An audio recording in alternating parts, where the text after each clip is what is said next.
மாணவர்கள் அனைவருக்கும் வணக்கம். போன வகுப்பில் நம்ம நண்பனுக்கு கடிதம் பார்த்தோம் இல்லைங்களா? நண்பனுக்கு கடிதம் பார்த்தீங்கன்னா, யார் நண்பனுக்கு கடிதம் எழுதுறது நம்ம பார்த்தோம்? எழில்வண்ணன் என்பவன் தான் தன்னுடைய நண்பனுக்கு என்ன பண்ணுறான்? கடிதம் எழுதுறான் நம்ம பார்த்தோம் இல்லையா? அவன் யாருடைய வீட்டிற்கு செல்றான்? கோடை விடுமுறையில் யார் வீட்டுக்கு? தன்னுடைய அத்தை வீட்டிற்கு சென்றான் சரியா? அப்போ தன்னுடைய அத்தை வீட்டிற்கு போகும் பொழுது எங்கே நான் போகிறேன், அதாவது தஞ்சைக்கு சரிங்களா? தஞ்சையில் என்ன கோவில் இருக்கின்றது அப்படின்னு பார்த்தீங்கன்னா, தஞ்சை பெரிய கோவில் தஞ்சையில் இருக்கின்றது. அங்கே கோவிலை நான் என்ன பண்ண போகிறேன்? சுற்றி பார்க்க போகிறேன். அந்த கோவில் பார்ப்பதற்கு எப்படிப்பட்டதாக இருக்குது, அந்த கோவிலை எப்படி கட்டியிருக்காங்க அப்படின்னு சொல்லிட்டு அவன் என்ன பண்ணுறான்? கடிதம் வாயிலாக தன்னுடைய நண்பனுக்கு கடிதம் எழுதுகிறான். தஞ்சை பெரிய கோவிலை கட்டியது யார் அப்படின்னு பார்த்தீங்கன்னா, ராஜராஜ சோழன் அப்படின்னு சொல்லிட்டு அது பார்ப்பதற்கு மிக அழகாக காணப்படுது. அங்கே நந்திவர்மன்லாம் என்ன பண்ணுறாங்க? சிற்பங்கள், நிறைய விலங்குகளினுடைய சிற்பங்களும் காணப்படுது அப்படின்னு சொல்லிட்டு தன் நண்பனுக்கு என்ன பண்ணுறான்? கடிதம் வாயிலாக சொல்கிறான் சரிங்களா? இப்போ ராசராசனுடைய திருவாயில் எப்படி இருக்கும் அப்படின்னு பார்த்தீங்கன்னா, 3 நிலைகளை கொண்ட கருங்கல் கோபுரமாக காணப்படுது அப்படின்னு சொல்கிறாங்க சரிங்களா? அப்போ போன வகுப்பில் நம்ம என்ன பண்ணுறோம்?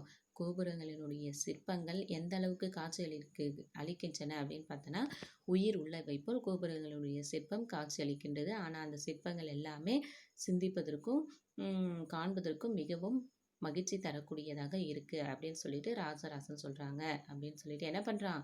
கடிதம் மூலமாக எழில்வண்ணன் எழுதியிருக்கான். இதோட போன வகுப்பில் நம்ம பார்த்தோம் சரிங்களா? இன்னைய வகுப்பில் பாதியை நம்ம பார்க்க போகிறோம். என்ன அப்படின்னு பார்த்தீங்கன்னா, உள் பிரகாரத்தில் ஒரே கல்லாலான மிகப்பெரிய நந்தி சிலையை கண்டேன்.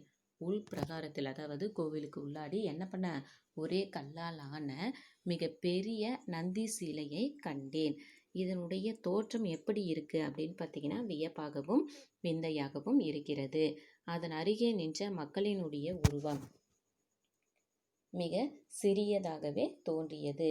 அங்கிருந்து பெரிய கோபுரத்தின் அண்ணாந்து பார்த்தேன். எப்படி இருக்குது அப்படின்னு பார்த்தீங்கன்னா, ஒரு நந்தி சிலையை ஒன்று கண்டேன். இருந்தாலும் அது வியப்புடையதாக இருக்குது. அந்த நந்தி சிலை பார்ப்பதற்கு எப்படிப்பட்டதாக இருக்கும் அப்படின்னு பார்த்தீங்கன்னா, பசு மாதிரி மிகப்பெரிய பெருசாக காணப்படும் இல்லைங்களா?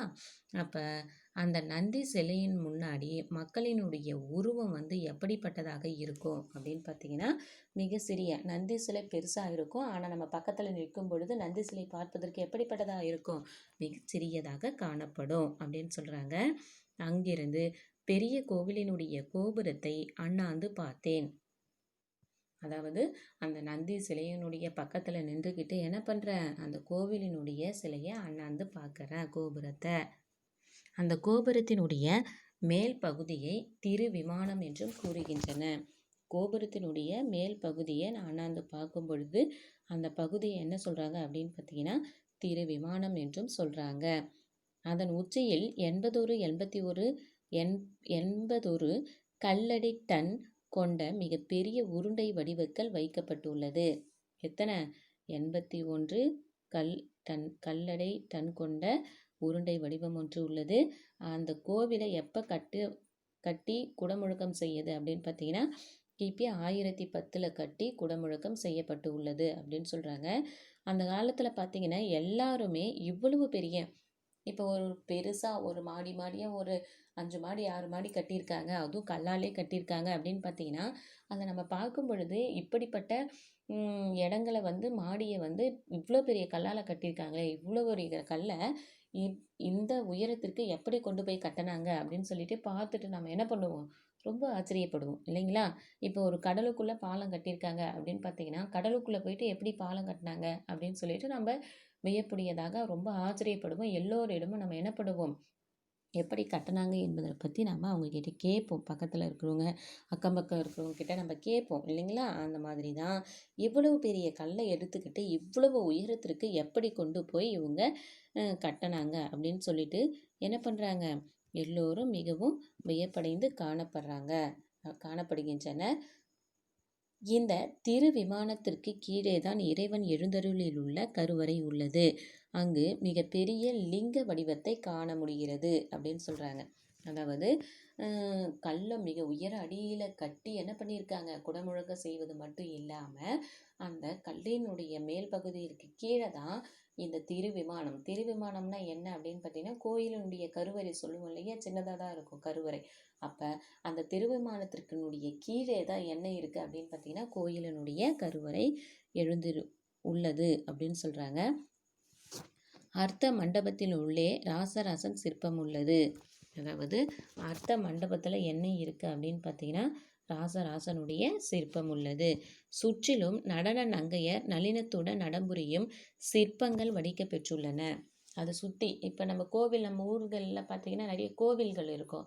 அந்த கோவில்கள் எல்லாமே பார்ப்பதற்கு எப்படி இருக்கும் அப்படின்னு பார்த்தீங்கன்னா, சுற்றி என்ன பண்ணியிருப்பாங்க, அந்த சிலைகளை நிறைய சிலைகள், சின்ன சின்ன சிலைகள்லாம் செஞ்சு வச்சுருப்பாங்க இல்லையா, அந்த மாதிரி தான் சுற்றிலும் நடன நங்கையர்கள் நளினத்துடனுடைய நடமுறையும் சிற்பங்கள் நிறைய வடிக்க பெற்றுள்ளனர்.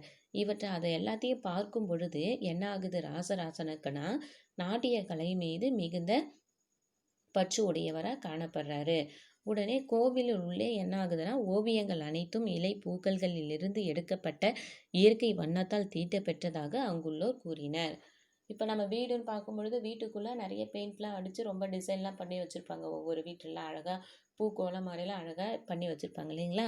அந்த மாதிரி தான் என்ன பண்ணுறாங்க அப்படின்னு பார்த்தீங்கன்னா, நாட்டிய கலை மீது ராசராசனுக்கு மிகுந்த ஆர்வம் உடையவராக இருந்தாலும் அந்த கோவில் உள்ளே நிறைய ஓவியங்கள், வண்ண பூக்களில் இருந்து இலைகள் எல்லாமே என்ன பண்ணுறாங்க, வண்ணத்தால் தீட்டப்பட்டு இருக்காங்க அப்படின்னு சொல்கிறாங்க. இவற்றை காணும் பொழுது என்ன ஆகுது அப்படின்னு பார்த்தீங்கன்னா, நாட்டில் இருந்து மட்டும் இல்லாமல் வெளிநாடுகளிலிருந்து, அதாவது நாட்டில் மட்டும் இல்லாமல் வெளிநாடுகளிலிருந்தும் சுற்றுலா பயணிகள் எல்லாமே என்ன பண்ணுறாங்க அப்படின்னு பார்த்தீங்கன்னா, இந்த கோவிலை பார்ப்பதற்காக நிறைய பேர் வந்துக்கிட்டே தான் இருக்காங்க அப்படின்னு சொல்கிறாங்க. இந்த கோவிலை எப்படி கட்டியிருப்பாங்க அப்படின்னு பார்த்தீங்கன்னா, அந்த ஊரில் மலைப்பகுதியும் கிடையாது, பாறை பகுதியும் கிடையாது, சரிங்களா. அப்போ மலைகளோ பாறைகளோ இல்லாத தஞ்சையில் இவ்வளவு பெரிய கோவிலை எப்படி கட்டியிருப்பாங்க அப்படின்னு சொல்லிட்டு நான் கேட்டேன். அதற்கு என்ன சொல்கிறாங்க அங்கே இருக்கிறவங்க, புதுக்கோட்டை மாவட்டம் குன்றாண்டி கோவில், நார்த்தாமலை முதலான இடங்களிலிருந்து பாறைகளை கொண்டு வந்து தான் என்ன பண்ணியிருக்கோம், நாங்கள் இப்படிப்பட்ட ஒரு பெரிய கோவிலை நாங்கள் கட்டியிருக்கோம் அங்குள்ளவங்க சொல்கிறாங்க, சரிங்களா. தஞ்சை பெரிய கோவிலுக்கு எத்தனாம் ஆண்டு விழா நடைபெற்று கொண்டுள்ளது அப்படின்னு பார்த்தீங்கன்னா, 2010 1000ஆவது ஆண்டு விழா நடைபெற்றது அப்படின்னு சொல்கிறாங்க. தஞ்சை பெரிய கோவிலை ஒன்றிய நாடுகள் கல்வி அறிவியல் பண்பாட்டு நிறுவனம் 1987வது சின்னமாக அறிவிக்கப்பட்டுள்ளது அப்படின்னு சொல்கிறாங்க. இக்கோவிலுக்கு இன்னொரு பெயர் என்ன அப்படின்னு பார்த்தீங்கன்னா, ராஜராஜேஸ்வரம் என்றும் அழைக்கப்படுகின்றன. இக்கோவிலை நம் முன்னோர்கள் கட்டடக்கலை திறனையும் கலைகளை பற்றி கூறும் பாங்கையும் என்ன பண்ணியிருக்காங்க, எடுத்துரைக்கிறது.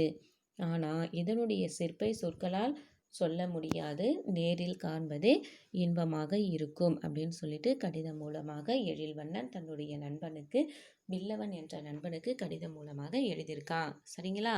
அப்போ கடிதம் மூலமாக கடைசியில் என்ன சொல்கிறான் எழில்வண்ணன் அப்படின்னு பார்த்தீங்கன்னா, தஞ்சை பெரிய கோவிலுக்கு போகும் பொழுது என்னெல்லாம் நடந்ததுன்னு சொன்னால், ஆனால் அதனுடைய கருத்துக்களை நான் உன்னிடம் சொல்வது உனக்கு என்ன ஆகாது, சிறப்பாக இருக்காது.